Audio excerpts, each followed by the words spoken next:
Now at the end of my best phones under 2000 ringgit video, I call this phone, the POCO X8 Pro Max, the clear winner. And your comments went off, asking for a full review of this phone. So here we are, one phone, full breakdown, no fluff, just the truth. So watch first and buy smart. Now let's start with what it looks and feels like, because at first glance, guess what it reminds me of, or might remind you of? Remember the legendary POCO F3? Yes, it does give you those vibes, right? And you have three color options, which is in black, white and blue. Now as usual, I have in white because you know me, I love how white color smartphones are, and I also love how premium that this looks. Definitely does not look like a typical 1999 ringgit phone. There's also a subtle two-tone finish at the back and also vertical lines running along one side. Then there's also a matte finish on the frame and also at the back as well, which means there'll be no fingerprint magnet situation. But when you pick this up, it just feels very solid. But the elephant in the room, or for this case, the white elephant, is the fact that this is at 218 grams. So this phone is quite heavy, which is heavier than Arne Slot's ego of managing Liverpool Football Club. So yeah, if you love phones that is lighter, so you need to keep that in mind. But the trade-off is that you actually get a fiberglass back and a Corning Gorilla Glass 7i up front. But the star of the show is this, the camera lenses. Not exactly the cameras, but what happens inside. Because there are RGB light rings surrounding the camera lenses, which POCO calls it the backlight effects, where you can find this in the additional settings under the settings menu. So after you turn this on, there are several effects, as POCO calls it, where you can turn it on for all of your incoming calls or for specific or favorite contacts. Perfect when you have your phone face down, so you'll know exactly who is calling. Or you can even configure this when music is playing for, say, apps like the Mi Music or the overpriced Spotify or Apple Music and YouTube Music as well. There are also dedicated lighting effects for games like PUBG Mobile and Call of Duty once you have that installed. So yes, that would come in handy if you're feeling extra fancy when playing games. But other than that, you can also set it to turn on for notification or specific apps, or even turn it on as a camera status indicator, and then you can also adjust specific colors and control the brightness level over there too. So yeah, it's like another version of the Nothing's glyph interface, but a very interesting iteration of that. Then there's also IP68 and IP69, and yes, for a phone that is 1999 ringgit, it's quite a spec to put it in here, so it does survive being dunked underwater and high pressure water jets as well. Now the display is a 6.8-inch AMOLED 120Hz refresh rate screen with 3500 nits of peak brightness and 2000 nits of typical brightness value. And when I was using this daily, it was gorgeous, with deep blacks, crisp highlights with 12-bit color depth. There's also Dolby Vision support when you're watching on Netflix or any other video streaming platforms that has Dolby Vision. And in Malaysian sunlight or a bright studio like here, the screen holds perfectly, as you guys can see, but there is a couple things to note. First, this is not an LTPO display, so the refresh rate only adjusts between 30 to 120 Hz, not all the way down to 1 Hz like some flagships. And the always on display, it actually fades out after 10 seconds. Like, what's the point you call it always on display if this is going to be fading out after 10 seconds? So yes, let's together check it out. Still on, still on, still on, still on, still on. Bye-bye. So yeah, that was a bit annoying. But yes, the display itself is absolutely great with no complaints other than the always on display situation. But the performance is where the POCO X8 Pro Max really starts showing off, because you get the MediaTek Dimensity 9500S, which is a 3 nanometer chip, which is near flagship silicon chip. Now just to put that into perspective, this is essentially the same chipset as last year's Dimensity 9400 Plus, which has the same cores and the same clock speeds, but the only difference is there is the new ISP and a new cellular modem as well. So you can think of this as the 9400 Plus and pair that with the LPDDR5X RAM and UFS 4.1 storage. When it comes to using this daily, it was very buttery smooth, but all of that only makes POCO sense if the gaming was good, right? Well, I did throw some of the most demanding titles when it comes to gaming on this phone. Starting at Withering Waves, it was great at maxed out graphics, where it held at 60 FPS almost the entire session. Then as for COD Mobile, it was solid at 120 FPS on very high graphic settings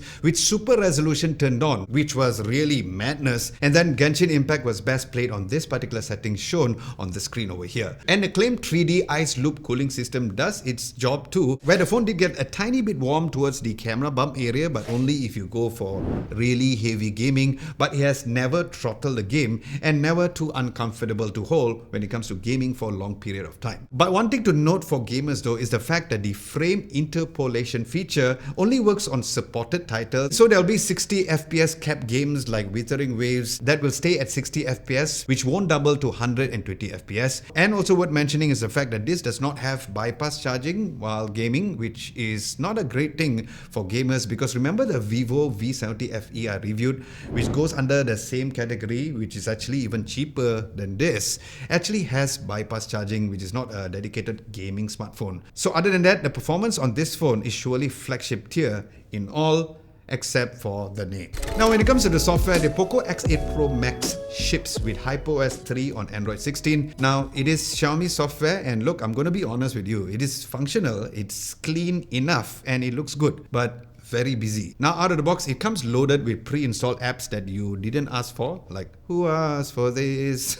Random games, shopping apps, and other weird apps that you probably never ever heard before. So you might be spending at least 10 minutes just trying to set it up for the very first time, just uninstalling all of those apps that you don't need. But after that, it runs very well. Then there's also a dedicated game turbo mode with range of useful tools as well. It also has a 480Hz touch sampling rate, NFC, eSIM support, IR blaster, Wi-Fi 7 and Bluetooth version 6. Now eSIM support is definitely worth mentioning because this is actually a very good feature and on this phone, especially for a phone within this particular price point. So that is a great addition, especially if you travel a lot. Then storage starts at 256GB of storage, which is very generous, and it will also be cheaper at 1,799 ringgit, but you can step up to the 512GB to reach the 1,999 ringgit mark. Now compare that to what certain companies charge for double the storage, you will feel very good about your life choices when you use this phone. Then when it comes to the software updates, POCO has confirmed 4 years of major Android updates and 6 years of security patches. Now that is solid, not Samsung Galaxy A series solid, but it is still pretty good. Now, when it comes to cameras, here's the thing. When I first reviewed this phone alongside with the other cameras on here, it was just meh. But after a recent software update, there were a lot of improvements on it, especially the ultra-wide lenses. However, that does not mean there's no weaknesses on the phone's camera, which I'll tell you soon when I go through the camera samples on the photos and videos as well. But before that, let's recap on the specs. There's a 50 megapixels 26mm main sensor with OIS with an f1.5 aperture and 8 megapixel f2.2 15mm ultra-wide at the back, and a 20 megapixel f2.2 selfie camera. So yes, there's no telephoto lenses over here. That means that if you're zooming anything beyond 1x, it is done digitally. Now starting from the daytime shots as seen in these ultra-wide photos, the images did look nice, with great dynamic range, with no barrel distortion even at the 16mm focal length. Now the main camera was obviously the best. Colors are natural and not oversaturated, unlike some brands that makes every photo look like a screensaver that you put at the back of your computer. But the 2x digital zoom was so much better than I even expected, because the colors and the overall noise levels were not visible at all. However, when you start going upwards from 4x zoom, here's where you can see the degrade on the overall quality, where the max zoom is at 10x zoom. Then the rear portrait mode had 1x mode at 26mm, which did look great because the main lenses were used over here. Now even though there was a photo bomber at the side next to Gwen, but it still managed to capture the subject to background blur of that particular filler. Now once again, the surprise came in the form of the 2x portrait mode, which is a 52mm focal length, which did do well from a quality and the age detection perspective, as seen at Gwen's ponytail and the edges of Jiwon's hair. Now the previous generation selfie photos on the X series was not as great as the F series, but the good news is that it looked great over here, even in different lighting situations. However, when it comes to taking photos at night, I honestly expected that the ultra-wide lenses to really look bad like how it was before this, but the good news is that it didn't at all, because the highlights, especially the darker areas of the photo, was very well maintained. But of course the main lenses for the night shots also performed very well as expected, so it was for the 2x mode. But the real surprise was the 4x zoom as seen in these sample photos, and I would say that even at 5x zoom as well. But don't get your hopes high when it comes to the 10x mode, because it was not good during the day, so obviously at night it's not gonna look very good as well. Then portrait mode at night was also really good too, not only when it comes to the human portrait mode, but also when it comes to taking photos of objects as well. Then the selfie photos at night is where you need to be a little more aware of where the light source is, and only then you'll get some decent shots out of it. Now at this point in time you might be asking, but Adam, what are the areas that the camera is not so good, as you claim lah? Well, you guessed it, it's the video performance, because firstly, the rear ultrawide camera records only up to 1080p, and the quality was okay lah bro.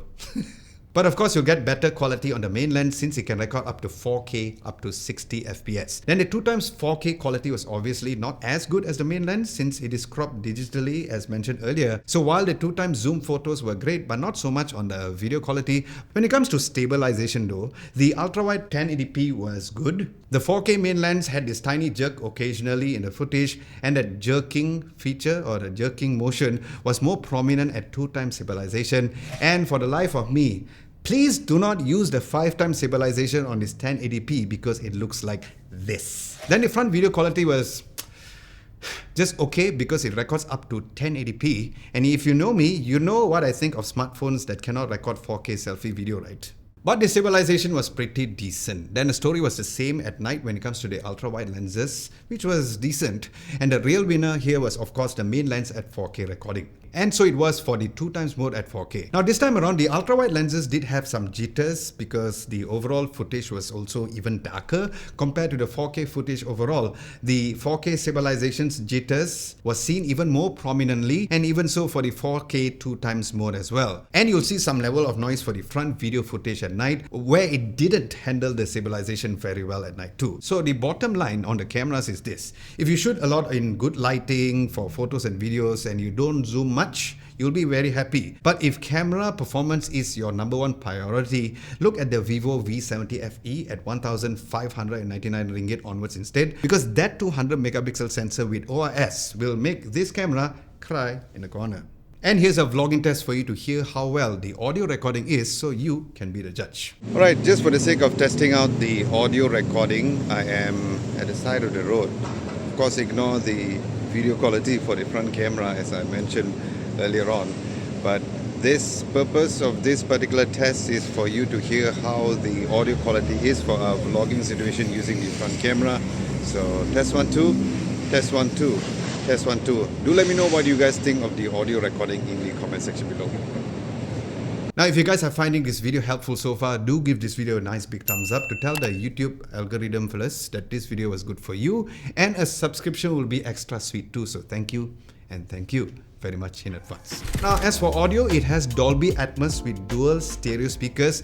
Now, as a person who loves and appreciates audio speakers, I'm going to be honest with you and say that the audio on here was not good at all. Now, I'm not saying that because I'm comparing this with the POCO X8 Ultra with the nice woofer and all, because the speakers over here sounded a bit hollow. Whether or not you're watching movies or even just watching a podcast, it is definitely something that I've heard better on other smartphones within this price range. But the good news is there is Bluetooth version 6 as mentioned earlier for wireless audio. So yes, here's another area that you would consider getting the POCO X8 Pro Max if you want to get a very good audio speaker on your phone.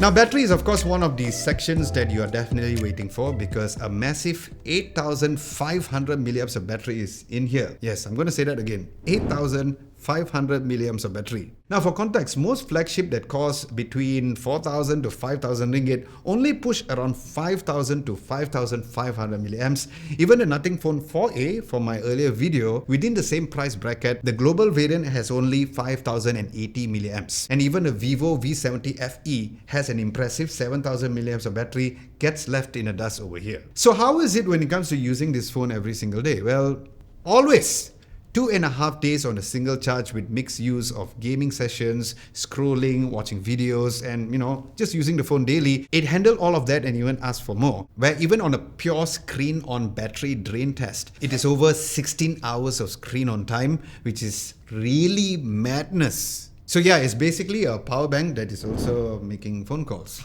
Charging is at 100 watts, which does make sense because filling up 8500 milliamps of battery without fast charging is like you're gonna put this charged up until the next Hari Raya.